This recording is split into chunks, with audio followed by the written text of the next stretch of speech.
오늘 이 아침에 우리에게 주어진 하나님의 말씀은 사도행전 27장 9절부터 13절까지입니다.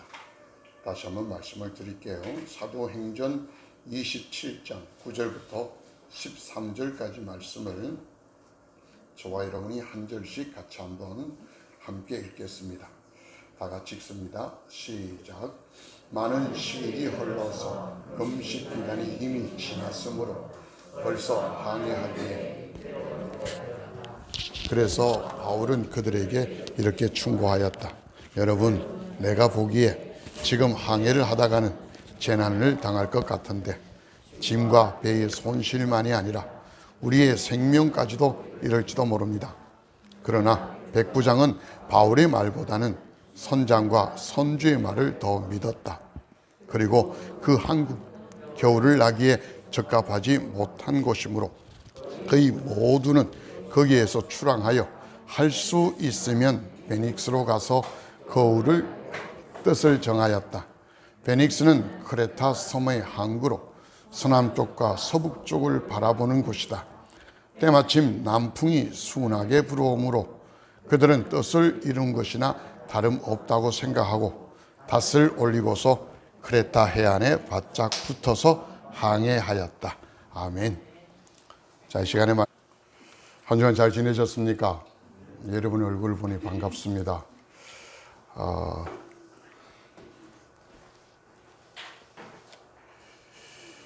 오늘 말씀을 준비하면서 여러 가지 많은 생각들이 든 것 중에 하나가 우리들이 신앙은 이론이 아니라는 겁니다.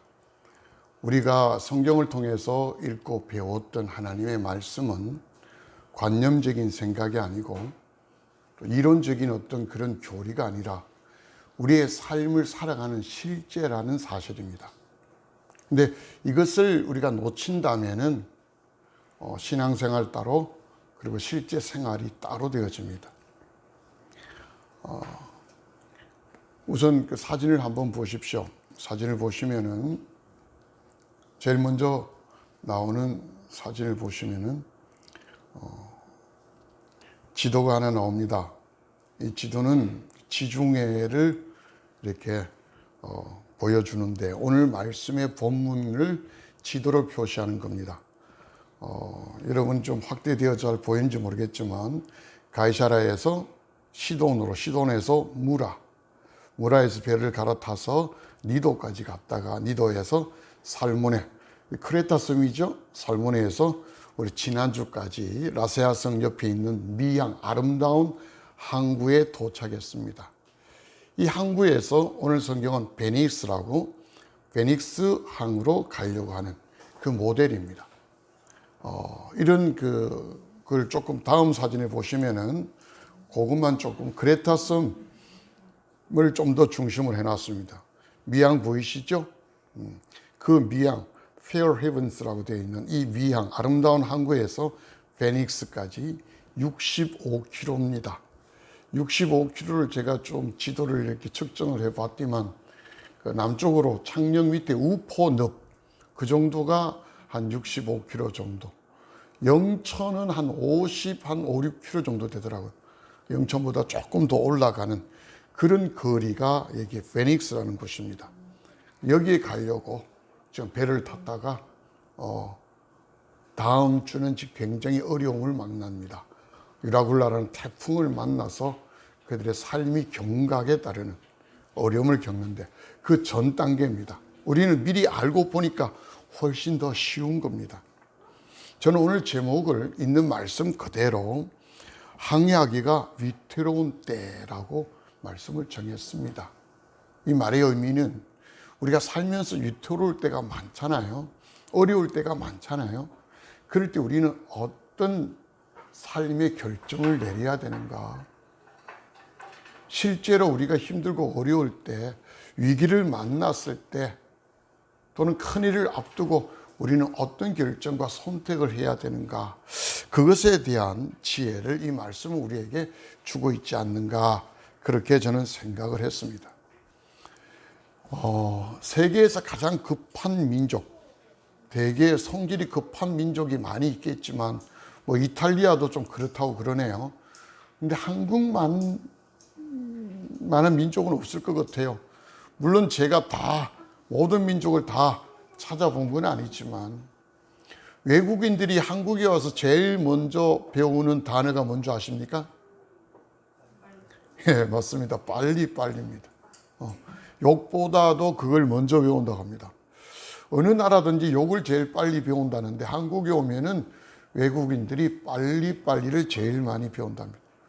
우리 역시 마찬가지잖아요. 세계에서 인터넷이 제일 빠른 나라가 어느 나라인 줄 아시죠? 대한민국입니다. 그걸 가지고 무슨 IT 왕국이다 뭐 그렇게 말하는데 그 성질대로 가는 것 같아요. 대한민국의 인터넷 속도가 세계에서 최고 수준입니다. 미국의 실리콘밸리도 우리보다 못합니다.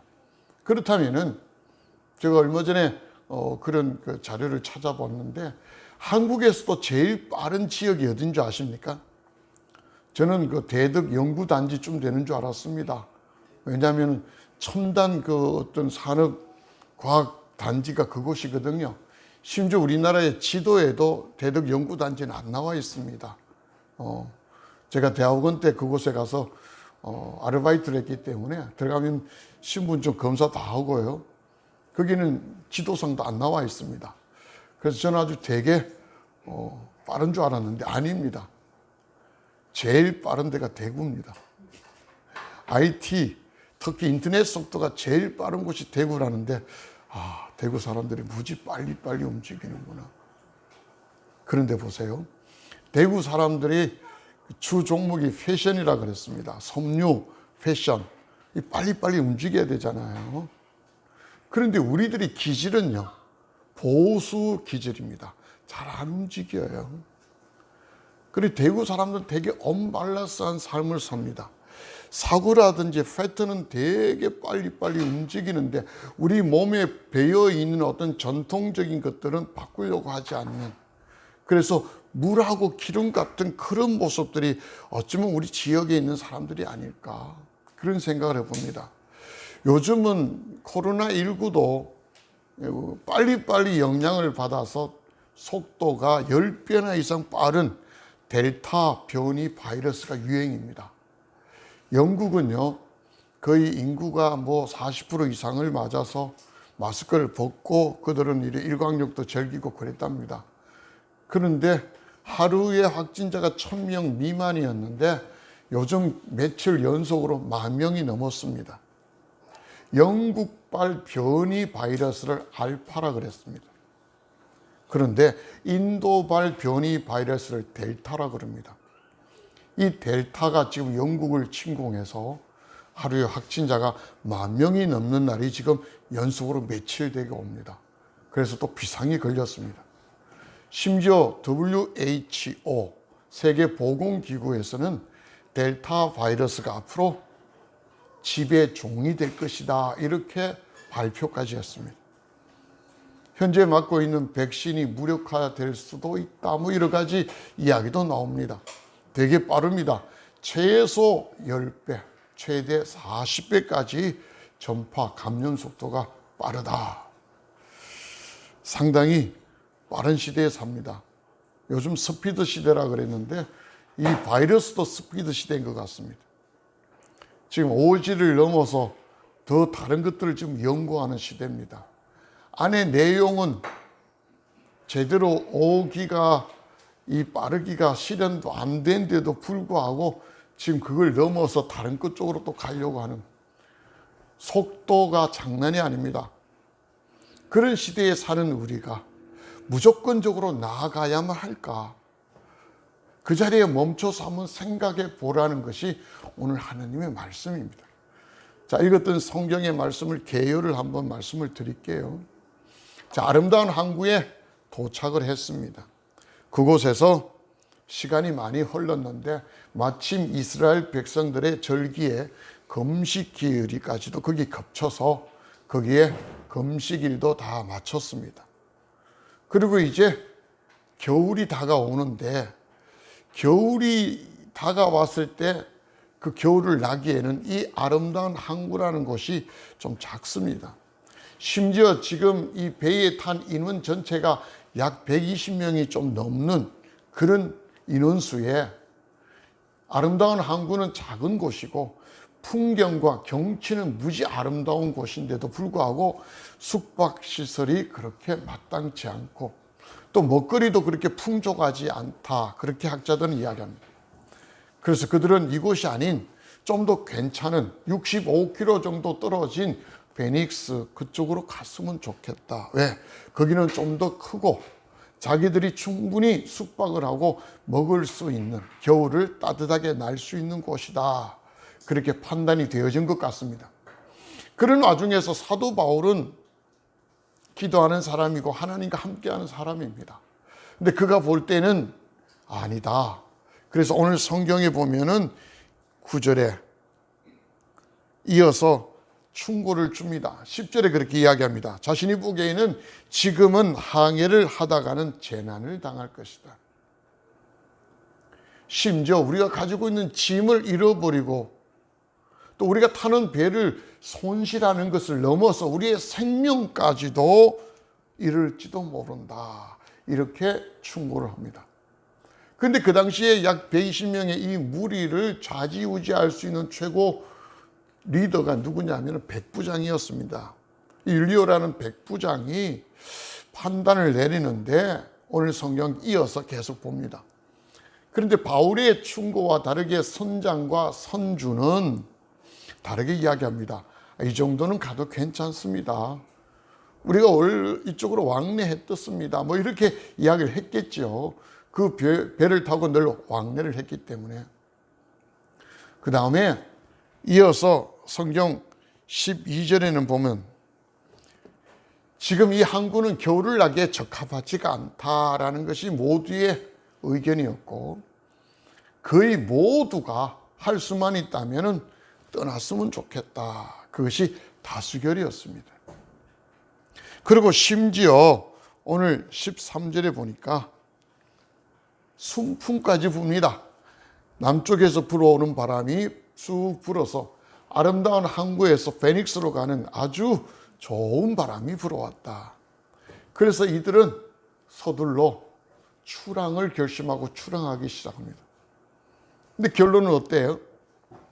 바람이 갑자기 변해져서 베닉스로 가려고 했던 그 배가 베닉스로 못 갑니다. 한 35km 정도, 한 반쯤 가다가 도저히 그쪽으로 못 가서 가우다라는 조그마한 섬이 하나 있습니다.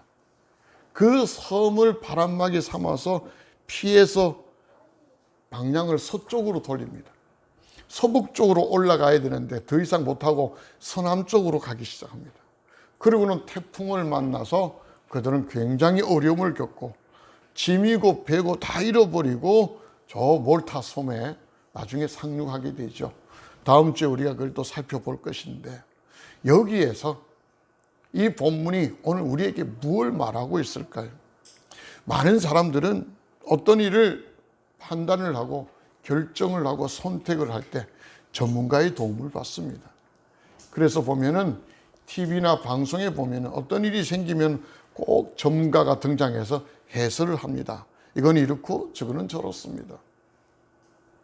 때로는 심리 상담사가 나올 수도 있고 때로는 범죄의 아주 베테랑 같은 그런 사람이 나와서 이야기할 때도 있고 도시적인 문제는 도시공학자가 나와서 이야기하고 또 정치적인 문제는 정치평론가가 나와서 이야기도 하고요.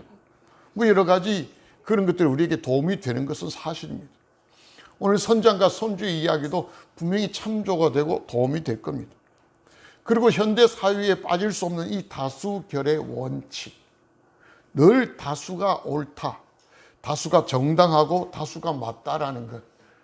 우리가 착각할 수도 있는데 이런 쪽에 우리가 늘 생각하고 있습니다. 그래서 모든 결정은 다수결의 원칙에 의해서 따라갑니다. 그러나 그 다수결도 실은 상당히 많은 실수와 많은 어려움을 겪습니다. 회의법에 보면 번안동의라는 것이 있습니다. 번안동의라는 게 뭐냐면은 회의를 진행했는데 다수결의 원칙에서 결정을 했지만 결정을 해놓고 보니까 명백한 오류였고 이건 잘못된 결정이었다는 것이 판단이 되어집니다. 근데 바꿔야 되잖아요. 그런데 24시간 뒤에 그걸 번안할 수 있습니다. 그대로 바꿀 수는 없고 하루 24시간이 지난 뒤에 그 일에 대하여, 그 결의에 대하여 다시 올려서 그것을 바꾸는 결의를 할 수 있는 걸 번안동의라 합니다. 다수결도 틀릴 수가 있다라는 전제하에 그런 번안동의도 있다는 겁니다. 우리가 민주주의에서 아주 맹신같이 여기는 다수결, 이 다수결이 상당히 위험을 초래하는 것이 오늘 본문의 내용입니다. 그 다음에 우리는 늘 운이라는 걸 되게 많이 우리의 삶에 작용하는 것 같습니다. 그런 결정을 내리고 마음을 먹고 다수의 사람들이 할 수만 있다면 가려고 할 때 바람이 바뀌어서 이 남풍으로 쫙 올라옵니다. 순풍입니다. 아마 제가 여기에 있어도 여러분도 저도 아마 여기에 다 찬성을 하고 갑시다 아마 했을 것 같아요. 근데 여기에 오류가 생겼다는 이야기입니다. 모든 사람이 다, 거의 대다수 사람이 다 찬성을 했지만 오류가 생겼고 바울만이 이건 아니다라고 말했을 때, 그럼 우리가 바울은 무엇에 의하여 이런 결정을 내렸고 우리는 무엇에 의하여 이런 다수결에 의하여 실패를 할 수 있는가? 이것이 오늘 본문의 핵심 아닐까요? 제일 중요한 거는요, 우리는 하나님 믿는 사람들입니다. 하나님이 어디에 계시냐면 우리 안에 오셔도 우리와 함께 하신다고, 그래서 그분을 별명을 임마누엘 하나님이다 그렇게 말합니다. 하나님이 왜 여러분 안에 와 계시나요? 하나님 따로 여러분과 저희가 따로 사는 게 아니라 하나님과 함께하는 삶입니다. 하나님과 함께한다는 말의 의미는 이런 위기 상황 속에서 항해를 더 이상 해나갈 수 없는 위태로운 때에도 그분이 함께해서 우리에게 도움을 줄 수 있다는 겁니다. 이 땅에 많은 현대를 살아가는 그리스도인들이 신앙생활을 하고 있지만 그 신앙생활이라는 삶 속에서 얼마나 많은 하나님의 도우심을 경험하고 살까요? 예배에서, 교회에서 내가 성경을 볼 때나 기도할 때 이외에는 하나님에 관하여 느낌도 없고 감각도 없습니다. 내가 살아가는 수많은 일상의 삶들, 그 단편들 속에서 얼마나 우리가 하나님의 임재를 느끼고 하나님과 함께 한다는 그 신앙과 믿음의 삶으로 살아갈까요? 특히 우리가 만나는 위기 앞에서는 우리 머리가 노래지면서 우리가 믿는 하나님이 아닌 우리가 익숙한 우리들의 방법, 우리들의 생각과 세상의 많은 그런 처세술로서 우리가 살아왔다는 겁니다. 오늘 성경은 우리에게 그걸 이야기해 줍니다. 그래서 우리는 전문가에게 조언을 구하고, 오늘 충고가 그거잖아요. 전문가에게 조언을 구하고 여러 사람들의 견해를 물어서, 그리고 또 보니까 운도 작용하고 우리는 그걸 진리라 생각했고 그것이 맞다고 생각해서 우리의 삶이 어려워지고 있다는 걸 성경은 말하고 있다는 겁니다. 누구든 지금 우리가 사는 삶을 저는 그렇게 생각합니다. 원해서 지금 살까요? 여러분이 지금 살고 있는 삶, 나는 지금 딱 요렇게 살고 싶어, 그래서 딱 요렇게 사는 사람이 있을까요? 그냥 파도에 떠밀려 와서 살아가는 어떤 그런 삶이 어쩌면 우리들의 삶이 아닐까요? 이것도 해보고 저것도 해보고 이렇게도 저렇게도 우리의 삶이 몸부림쳐왔지만 파도에 밀려서 그냥 떠내려오는 어떤 그런 인생과 같은 삶, 그 속에는 수많은 전문가들의 조언을 들었고 수많은 사람들의 의견을 청취하며 또 요행을 바르고 운에 따라왔던 삶이 바로 그런 삶이 아닐까요? 그 결과가 이제 다음 주에 나온단 말이에요. 파선이 되어지고. 근데 사도 바울은요, 그의 전도 여행을 여기 다 다녀봤어요. 그는 실패를 많이 경험했던 사람입니다. 심지어 고린도서에서는 그는 배를 3번이나 파선해봤다, 이 정도까지 이야기해 봅니다. 항해를 하다가 3번이나 배가 부서지는 그런 어려운 항해를 해봤던 사람입니다. 그리고 그는 하나님과 함께하는 사람, 늘 쉬지 않고 기도하는 사람, 어떤 곳에 있든지. 이제 다음에 우리가 성경을 보지만 그 위기 앞에서 그가 기도할 때 하나님이 음성을 들려줍니다. 너와 함께하는 사람들 절대로 목숨 잃지 않는다. 전부 다 생명의 위협을 느끼고 우왕좌왕할 때 사도 바울은 외칩니다. 여러분의 머리턱 하나도 상하지 않는다고 하나님이 내게 말씀해 주셨습니다. 그 말씀 그대로 그들 한 명도 인명의 손실을 당하지 않고 몰타 섬에 그들은 상륙하게 되죠. 학자들은 이렇게 이야기합니다. 사도 바울이 오늘 성경 10절에서 말했던 충고는 예언이었다. 또 어떤 학자는 예언이 아니었다. 서로 막 이렇게 다툼은 있습니다. 예언이었든 예언이 아니었든 간에 그 불문하고 사도 바울의 삶은 늘 이런 삶이었다는 거예요. 하나님과 함께하는 삶이고 위기 앞에서도 사람의 어떤 것들을 따라다니는 삶이 아니고 다수결을 쫓아다니는 삶이 아니고 남풍에 따라서 그 순풍으로 요행을 바라며 거기에 자기 신의 삶을 던지는 사람은 절대 아니었다. 그는 늘 하나님께 답을 구하는 사람이었습니다. 심지어는 저는 오늘 이 말씀을 통해서 어떻게 한번 논리적으로 비교를 한번 해봤습니다. 사도 바울은 무엇에 중점을 뒀냐면 생명에 중점을 뒀습니다. 여러분, 우리가 가지고 있는 짐하고 배를 손실을 입는 것은 물론이고 우리들의 생명까지 잃을 수도 있습니다. 그러니 항해에서는 안 된다는 거예요. 적어도 이 항해는 우리의 생명을 담보를 해야 된다는 이야기입니다. 그런데 오늘 성경 뒤에 나오면 여기에 모인 많은 사람, 120명의 사람이 무엇에 대하여 다수결에 찬성을 하냐면은 이곳이 우리가 겨울을 지내기에 적합하지 않다는 것에 대하여 그들은 다수결이 된다는 거예요. 식량이 부족해요. 우리가 잠잘 곳이 마땅치 않아요. 이것은 생명의 문제가 아니라 불편의 문제입니다. 편리함과 불편의 문제예요. 한쪽은 생명을 걸었는데 한쪽은 편리하냐 불편하냐 이걸 걸고 결정을 내렸다는 이야기예요. 지금 코로나19가 전 세계적으로 많이 이렇게 옵니다. 실제로 감염률은 되게 높지만 치사율은 그렇게 많지 않았습니다. 심지어 1년에 독감으로 사망하는 사람보다도 이 코로나19가 훨씬 적게 사망하는 것도 맞습니다. 그러나 그의 감염되는 이 감염의 속도가 일반 독감하고는 비교할 수 없는 엄청나기 때문에 그 통증과 아픔과 치료약도 없는 상황 속에서 한 도시, 한 국가, 어쩌면 전 세계가 마비되는 상황도 올 수 있다라는 것에서 팬데믹 상황이 온 겁니다. 여러 가지 업무 소리 지금 굉장히 많이 돌아다닙니다. 오늘 0시에 보니까 발표를 했는데요.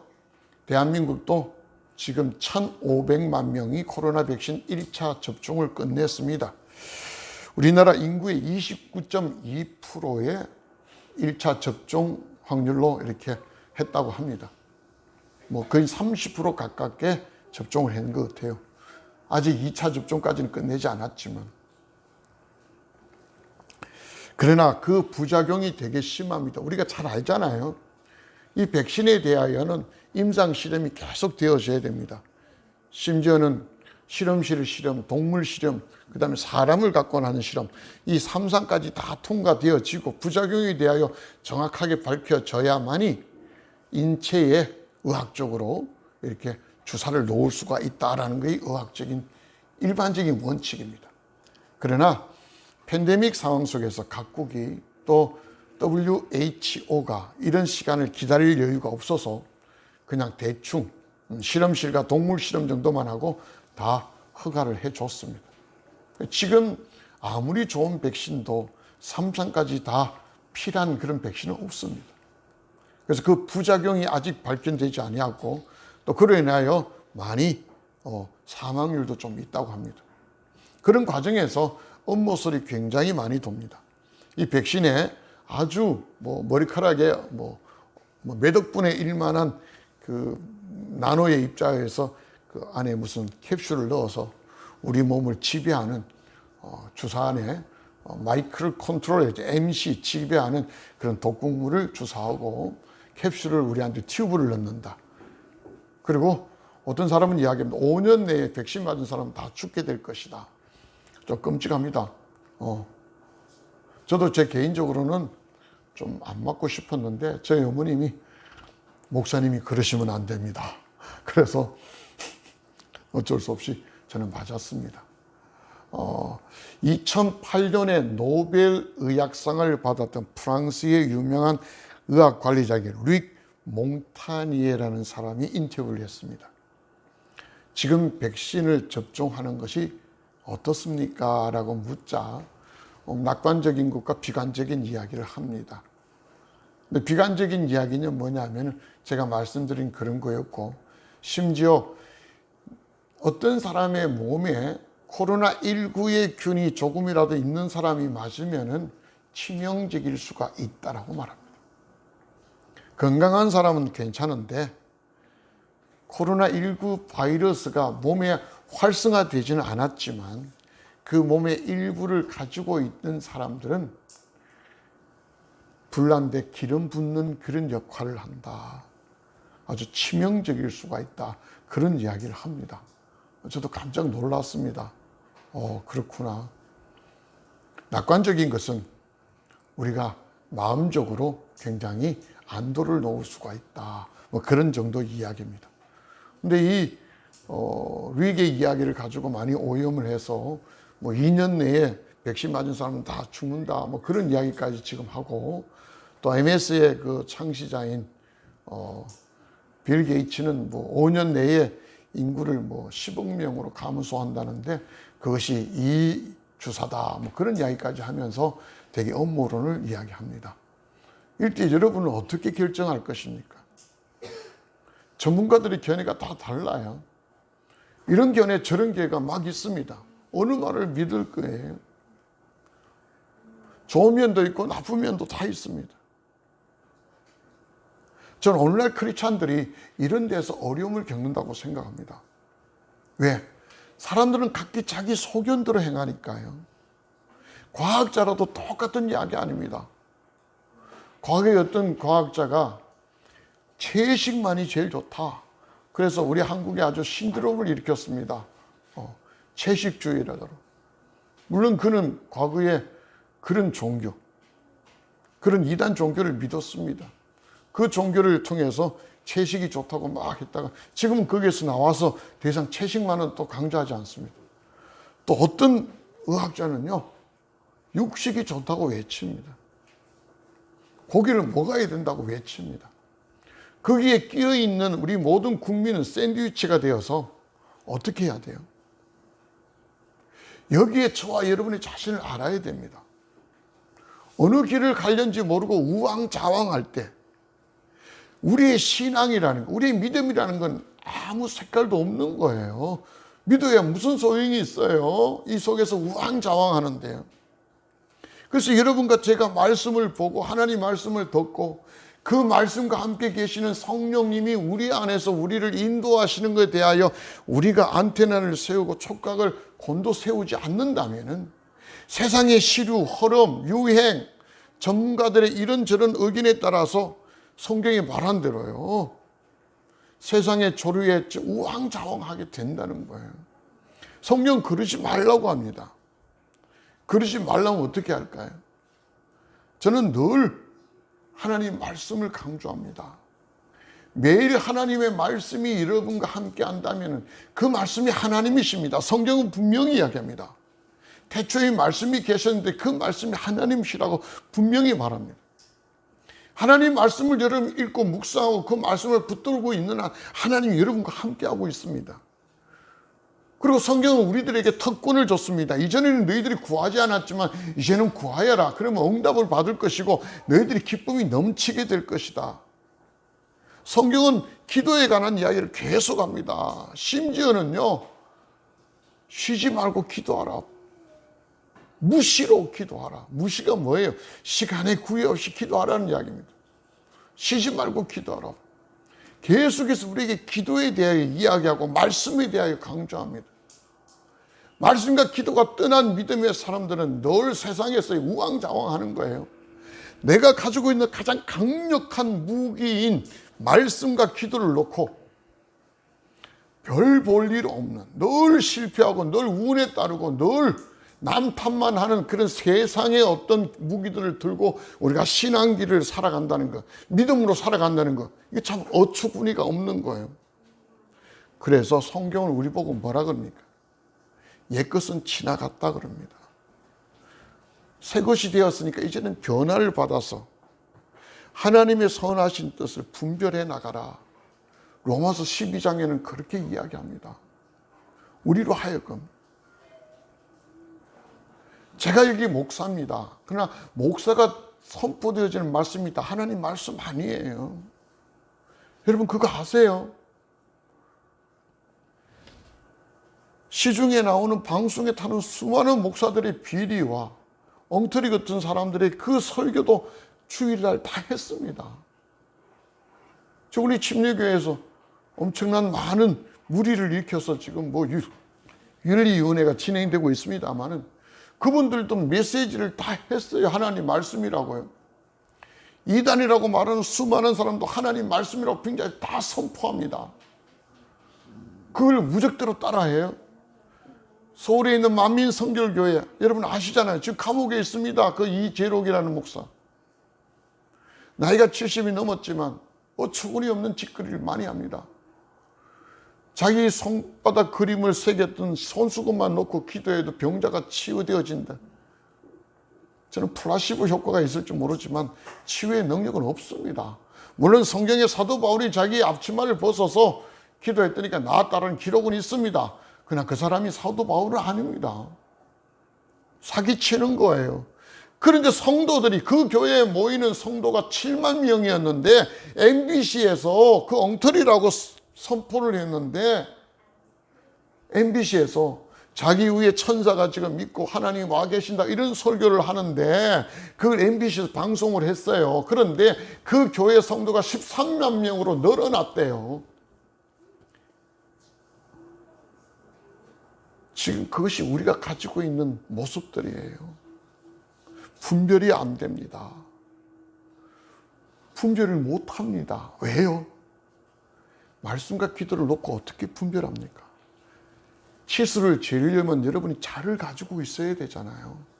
자 없이 대충 잴 수도 있습니다. 그런데 정밀한 것에서는 자가 없이는 여러분 폭망이라는 단어 아시죠? 폭망합니다. 그런데 나는 잘하고 있다고 생각해요. 여행이 남풍까지 불었습니다. 순풍이 오니까 할렐루야. 이것이 우리들의 삶의 믿음의 삶의 모습이에요. 목사들도 그렇게 합니다. 그런데 여러분이 판단하고 선택해야 되잖아요. 저는 베리아 사람들을 늘 칭찬합니다. 베리아 사람들은요 정말 젠틀했습니다. 데살로니가 사람들도 사도 바울의 설교를 들을 때 그들도 되게 젠틀했지만 더 젠틀했다. 모아 젠틀입니다. 모아 노블이었습니다. 더 젠틀하고 더 기적적이었습니다. 그 이유는요 선포되어지고 자기가 들었던 말씀이 정말 그런가 하여 하나님 말씀을 상고하더라. 상고가 뭐예요? 이그지네이션입니다. 다시 말하면 시험 치듯이 조사하고 상세히 조사해 보는 겁니다. 그것이 분별이에요.